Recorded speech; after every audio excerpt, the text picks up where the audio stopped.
இருக்கின்றார்கள். கமலஹாசன் ரொம்ப அருமையாக சொல்லியிருக்காரு, நியாயமாக பேசியிருக்காரு, கரெக்டாக பேசியிருக்காரு. கண்டிப்பாக அது திராவிட முன்னேற்ற கழகத்தினுடைய முரசொலி போல பராசக்தி களத்தில் இருக்கும். நான் அந்த கருத்தை ஏற்றுக்கிறேன். ஏன்னா இந்த திரைப்படம் மிக அழகாக காங்கிரஸ் கட்சி தமிழக மக்களுக்கு செய்த துரோகத்தை 1950 நம்முடைய அரசியலமைப்பு சட்டம் வந்த பொழுது ஒரு மொழிகளும் எப்படி இருக்க வேண்டும் என்கின்ற வரைமுறை கொண்டு வந்திருந்தார். பேசக்கூடிய மொழி எது, அபிஷியல் லாங்குவேஜ் எது, கம்யூனிகேட்டிவ் லாங்குவேஜ் எது, மத்திய அரசுக்கும் மாநில அரசுக்கும். கொஞ்ச நாள் கழிச்சு லிங்க் லாங்குவேஜாக எது வரும் என்று காங்கிரஸ் 1950 தீர்மானிச்ச ஹிந்தி. அது 1965 ஹிந்தியை திணிக்க ஆரம்பித்து எல்லோரும் ஹிந்தி கற்றுக்கொள்ள வேண்டும் என்று காங்கிரஸ் கட்சி செய்த அடாவடித்தனத்தை மிக அற்புதமாக பராசக்தி படத்தில் போட்டு காட்டியிருக்கிறார். அதனால் பராசக்தி படத்தினுடைய மொத்த குழுவினருக்கும் என்னுடைய மனமார்ந்த வாழ்த்துக்கள். அக்கா சுதா கொங்கரா அவர்களுக்கு, அருமை சகோதரர் சிவ கார்த்திகேயன் அவர்களுக்கு என்னுடைய வாழ்த்துக்கள். தமிழக மக்களுக்கு மறுபடியும் ஒரு முறை இத்தனை ஆண்டுகள் கழித்து காங்கிரஸ் செய்த துரோகத்தை படம் பிடித்து காட்டியதற்கு. இதில் ஆச்சரியம் என்னன்னா திமுக காரன் கொண்டாடிக்கிட்டு இருக்கிறான். அதான் சந்தோஷமா இருக்கு எனக்கு. எங்க ஆப்பு வைக்கிறாங்க, நட்டுல வச்சாங்களா போல்ட்டில் வச்சாங்களானே தெரியாது திமுக காரன். இந்த பராசக்தி படம் சூப்பரா இருக்கு, சூப்பரா இருக்கு. காங்கிரஸ் கட்சி எப்படி மக்கள் 2008 2009 இலங்கையில் இனப்படுகொலைக்கு பிறகு மேலேயே வராம துரத்துனாங்களோ, காங்கிரஸோடு யாரெல்லாம் கூட்டணி வைக்கின்றார்களோ 2026 சட்டமன்ற தேர்தலில் பராசக்தி படம் திமுகவினுடைய முரசொலியாக அவர்களை அதே வீழ்த்தும். அதனாலதான் பேரு தீ பரவட்டம்னு அவங்களே வச்சுக்கிட்டாங்க. தீ வச்சிங்கன்னா முதல்ல வீட்டை தானே பிடிக்கும். வீட்டுக்குள்ள தீ வச்சா முதல்ல சொந்த வீட்டை பிடிக்கும், கூரையை பிடிக்கும், அந்த வீட்டுக்காரங்களை சுடும். அதனால இந்த பராசக்தி படம் முதல்ல திமுக என்கின்ற வீட்டை சுடட்டும், காங்கிரஸோடு கூட்டணியில் யாரெல்லாம் இருக்கிறாங்களோ உங்க கூரையில தீ பரவட்டும். அதனால தீ பரவட்டும் நல்லா வச்சிருக்கிறாங்க. நான் இதுக்கு இன்னும் ஒரு வாரத்தில் நம்முடைய முதலமைச்சர் அந்த படத்தை பார்த்துட்டு ரிவ்யூ போடுறதுக்காக வெயிட் பண்ணிருக்கேன். நம்முடைய முதலமைச்சர் அவர்கள் வரக்கும் போல படத்தை பார்ப்பாங்க, கூட 4 பேர் உட்கார்ந்துருப்பாங்க, கட்டி பிடிப்பாரு, முத்தம் கொடுப்பாரு, இதை பார்த்து கண் கலங்கிட்டேன், நெகிழ்ச்சி அடைஞ்சிட்டுன்னு சொல்லுவார். அந்த காட்சிக்காக பார்த்துக்கிட்டு இருக்கேன். அதனால் நல்லா இருக்கட்டும், எல்லா மக்கள்லாம் போய் நல்லா பாருங்க. பார்த்துட்டு காங்கிரஸ் யாரோடு கூட்டணியில் இருக்கிறாங்களோ அந்த வாக்குச்சாவடி பக்கம் போய் ஓட்டு போடுறக்கே போயிடாது. ஏன்னா அவங்க என்னென்ன அநியாயம் செஞ்சாங்கன்னு அந்த படம் சொல்லுது. எல்லோரும் பார்க்க வேண்டிய திரைப்படம். ஏங்க வேலை இல்லாமல் 2 பேர் சுத்திட்டு இருக்கிறாங்க. அங்க பாத்தீங்கன்னா ஆதித்ய தாக்கரே, ராஜ் தாக்கரே, இவங்கெல்லாம் யாருங்க? அங்கிருந்து என்னை மிரட்டிட்டு இருக்கானுங்க. நான் பெருமைப்படுறேன். ஒரு விவசாயினுடைய பையன் இன்னைக்கு தாக்கரேவனுடைய கோபத்தை நான் சம்பாரிச்சிருக்கிறேன். எனக்கே அது ஆச்சரியம் தான். எங்கள் அப்பா படித்தது 10வது, அம்மா படித்தது 6வது. எல்லாம் இத்தனை நாளாக ஆடு மாடு தான் மேய்ச்சிட்டு இருந்தாங்க. இப்போ உடம்பு சரியில்லை, ஆடு மாடு மேய்க்கிறதுல அந்த ஆடு மாட்டை நான் மேய்க்கிறேன்.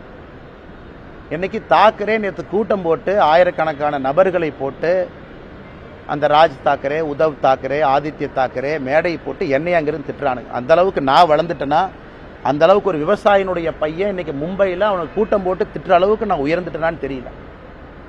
அதனால இந்த பாலா சாஹேப் தாக்கரே அவர்கள் மீது மிகப்பெரிய மரியாதை நான் வைத்திருக்கின்றேன். பாரதிய ஜனதா கட்சியில் நம்முடைய அலுவலகத்தில் நான் மாநில தலைவராக பணியாற்றிய பொழுது 2 பேர்த்தோட புகைப்படம் என்னுடைய இதில் இருக்கு. ஒன்று சத்ரபதி சிவாஜி அவர்கள், மற்றொன்று மகாகவி பாரதி அவர்கள், திருவள்ளுவர் எல்லாமே வச்சிருக்காங்க. அதனால் இவனுக்கு இந்த மிரட்டல் போட்டு இந்த சிவசேனா, இன்னைக்கு தாக்கரேவோட சிவசேனா அவங்களுடைய பத்திரிகை நம்ம முரசொலி மாதிரி சாம்லான்னு ஒன்று வச்சிருக்கானுங்க. அதில் எழுதியிருக்கானுங்க, மும்பைக்குள்ள வந்தால் என் காலை வெட்டுவேன், இங்க் அடிப்பேன். நான் மும்பைக்கு வரத்தான் போகிறேன், நீ இங்க் அடிச்சு பாரு, காலை வெட்டிப்பாரு, அதான் 2 பார்த்துடலாம்.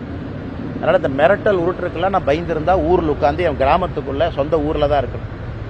2வது, இன்னைக்கு பாரத பிரதமர் நரேந்திர மோடி அவர்கள் இந்தியாவுடைய தலைவர் நான் சொல்லும் பொழுது அவர் குஜராத்தி இல்லைன்னு ஆயிருமா?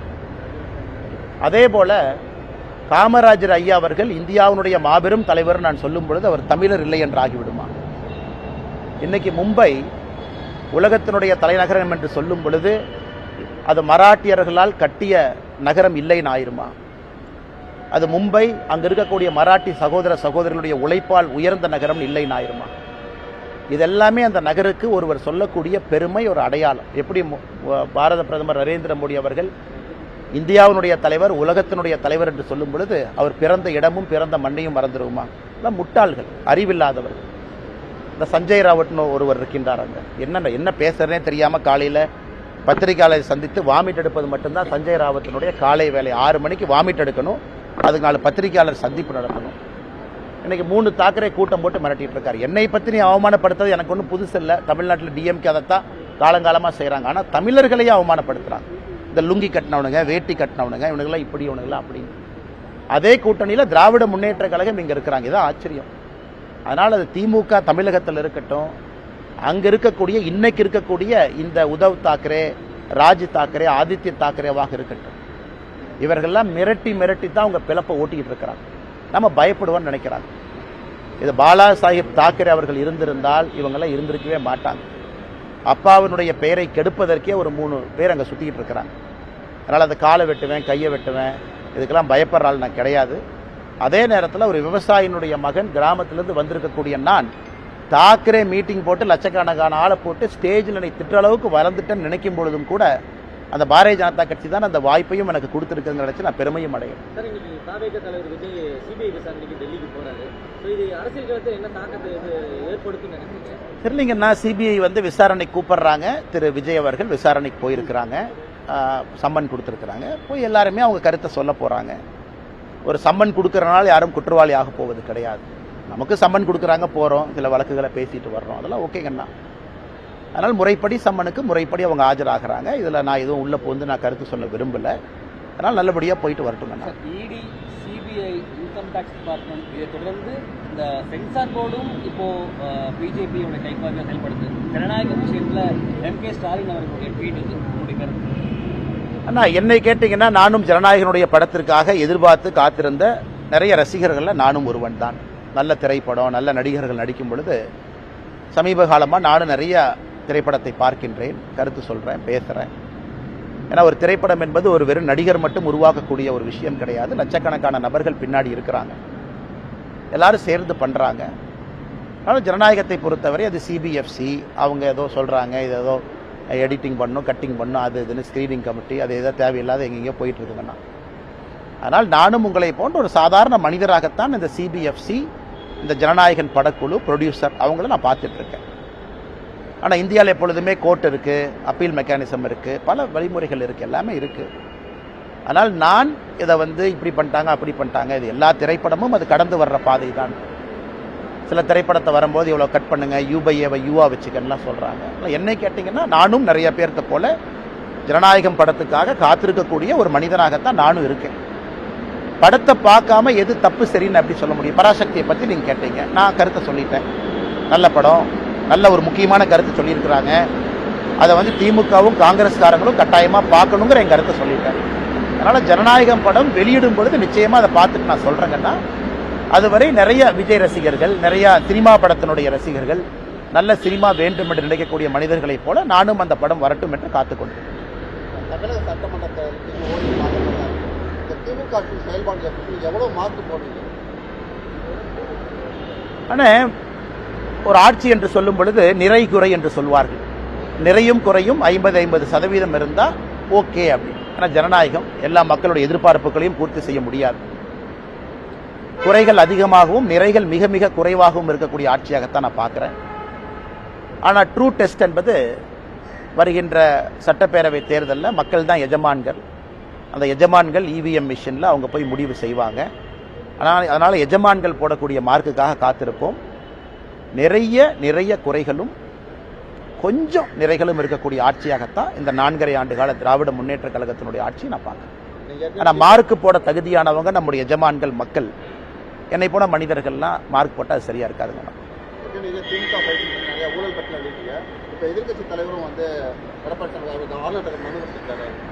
நல்லதுதாங்கண்ணா, நல்லதுதான். அது பேசும் பொருள் ஆகணும், மக்கள்கிட்ட வைக்கணும். அது எல்லா மீடியா நண்பர்களும் அதை டிஸ்கஸ் பண்ணணும். திமுகவினுடைய ஊழலை த்ரெட்பேராக பார்க்கணும். ஏன்னா இடி இன்னைக்கு நிறையா திரு KN நேரு அவர்கள் மீது 1 முறை அல்ல 2 முறை வேற விஷயம் சொல்லியிருக்கிறாங்க. அது இன்னைக்கு தான் உப்புக்கு சப்பானியா DVSC, department of vigilance and anti corruption, அதுக்கு ஒரு நேம் சேக் ஒரு FIR போட்ட மாதிரி தெரியுது. அதுவும் இன்னும் மீடியா நண்பர்களுக்கு அவங்க ரிலீஸ் பண்ணல, அதுவும் பொதுவெளியில் வரல என்ன பண்ணியிருக்காங்க. அதனால் மக்கள் இதெல்லாம் பார்த்துக்கிட்டு இருக்காங்க. ஏன்னா பல்வேறு அமைப்புகள் வெளியிருந்து சாதாரண நபர்கள் எல்லாருமே இன்னைக்கு ஊழலை பற்றி பேசுகிறாங்க. அதனால் நிச்சயமாக இது பேசும் பொருள் என்று சொல்வதை விட சாதாரண மனிதர்களை பாதிக்கக்கூடிய ஒரு பொருள். அதற்காக காத்திருப்போம். மக்கள் என்ன சொல்கிறாங்க, மக்கள் எப்படி இதை பார்க்குறாங்கன்னு. என்னை பொறுத்தவரை ஊழல் என்பது சாதாரண மனிதனுடைய நார்மல் வாழ்க்கையை தொட ஆரம்பிச்சிருச்சு. அதனால் நிச்சயமாக அது இவிஎம் மிஷினில் அவங்களுடைய கருத்தை அவங்க தெரிவிப்பாங்க.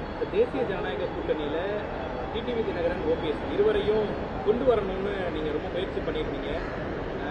2-3 நிமிடங்களுக்கு முன்பாக டிடிவி தினகரன் அமித்ஷா சந்தித்ததா தகவல் இருக்கு. தேசிய ஜனநாயக கூட்டணியில இணையத்துக்கு சம்மதிச்சிட்டாருன்னு ஒரு தகவல். ஆனால் எனக்கு தெரியாது. நான் டிடிவி அண்ணனை சந்திச்சேனான்னு நீங்க கேட்டீங்கன்னா நான் பதில் சொல்லுவேன். அவர் யாரை சந்திச்சாரு எனக்கு தெரியாதுங்கன்னா. என்னுடைய கருத்துல ஆரம்பத்திலிருந்து எந்த மாற்றமும் இல்லை. நான் ஒரே கருத்துல தான் இருக்கேன். நன்றிங்கண்ணா. விரும்புறீங்களா? ஆனால் தேசிய ஜனநாயக கூட்டணி பொறுத்தவரை வலிமையா இருக்கும்னு நினைக்கிறேன். இந்த எலெக்ஷன் வந்து ஒரு சாதாரண ஒரு எலெக்ஷன் கிடையாதுங்கன்னா. ஒரு மிக வித்தியாசமான ஒரு தேர்தல். 4 முனை போட்டி இருக்கக்கூடிய தேர்தல். தமிழகத்தில் 4 முனை போட்டி பார்த்து ரொம்ப நாள் ஆச்சு. அண்ணன் சீமான் அவர்களும் தயவு செஞ்சு அப்படியே லைட்டா யாரும் எடை போட வேண்டாம். கொள்கைக்காக ஒரு மனிதன், அந்த கொள்கை எனக்கு பிடிக்குமோ பிடிக்காதோ அது ரெண்டாவதுங்கன்னா, கொள்கைக்காக ஒரு மனிதன் தனிந்து துணிச்சலா நின்றுகிட்டே இருக்காரு. கேண்டிடேட்டை போட்டுக்கிட்டே இருக்காரு. தேர்தலுக்கு தேர்தல் நிற்கிறாரு. லோக்சபா தேர்தலுக்கு அவருக்கும் அந்த கட்சிக்கும் தேர்தலுக்கு சம்பந்தமே இல்லைனா கூட 8% ஓட்டு வாங்கியிருக்காரு. அதுவும் ஒரு ஸ்ட்ராங் 4th ஃப்ரண்ட். விஜய் அவர்கள் ஸ்ட்ராங்கா அவங்களுக்கு களத்தில் வந்திருக்கிறாங்க. எல்லா இடத்துலையும் தொண்டர்கள் இருக்கிறாங்க. அதே நேரத்தில் தேசிய ஜனநாயக கூட்டணியை பொறுத்தவரை அனுபவமும் இருக்கு, வலிமையும் இருக்கு, மோடி அவர்களுடைய ஆசீர்வாதமும் இருக்கு. மிக வலிமையான ஒரு கூட்டணி களத்தில் இருக்கு. திராவிட முன்னேற்ற கழகத்தையும் சாதாரண இடப்படக்கூடாது. இந்தியாவில் இருக்கக்கூடிய பிராந்திய கட்சிகளில் ஓல்டஸ்ட் பொலிட்டிக்கல் பார்ட்டி. 1949 ஆரம்பித்த கட்சி, பல முறை வெற்றி தோல்விகளை பார்த்த கட்சி அவங்களும் இருக்கிறாங்க. ஸோ தமிழக மக்களை பொறுத்தவரை எப்பொழுதும் இல்லாத அளவுக்கு இந்த 4 முனை போட்டி என்பது வலிமையாக பலமான ஒரு போட்டி. அதனால் ஒரு ஓட்டு முக்கியம், ஒரு கட்சியும் முக்கியம். கூட்டணி வாய்ப்பு கிடைக்கும் பொழுதெல்லாம் பலப்படுத்தும். அதுக்காக கூட்டணி பலமா இல்லையா அப்படிங்கிற அர்த்தம் கிடையாது. இப்போ இந்தியன் கிரிக்கெட் டீம் மாதிரி நல்லா இருக்கு, ஒரு பெட்டர் பிளேயராக இருந்தால் அவங்களே 11க்குள்ள கொண்டு வாங்க. இல்லை கோலி மட்டும் இருக்காரு, ஜெயிச்சிடலாமா? சூப்பர், கோலி மட்டும் அடிச்சு ஜெயிப்பார். இருந்தாலும் நேற்று கோலி அவுட் ஆனதுக்கு அப்புறம் 4, 5, 6, 3 விக்கெட் படப்படன்னு போச்சலாம் நான் நேற்று. அதனால் நல்ல நல்ல பிளேயர் கிடைக்கும் பொழுது டீமை நம்ம ஸ்ட்ராங் பண்றதுக்காக அந்த டீம்ல வீக்கான பிளேயர்ஸ் இருக்கிறாங்கன்னு அர்த்தம் இல்லை. யாரெல்லாம் வலிமையா இருக்கிறாங்களோ எல்லாத்தையும் சேர்த்துக்கிட்டு முன்னாடி கொண்டு போகும் அப்படிங்கறத என்னுடைய கருத்து. அதை யாராச்சும் இல்லை இவங்க இருந்தனால தான் இப்போ வலிமை இல்லாதனால உங்களை கொண்டு வரேன்னு சொல்றீங்களா? அப்படி இல்லை. எவ்வளவுக்கு எவ்வளவு வலிமையா இருக்கிறோமோ 4 முனை போட்டியில் அவ்வளவுக்கு எவ்வளவு எல்லாத்துக்கும் நல்லது.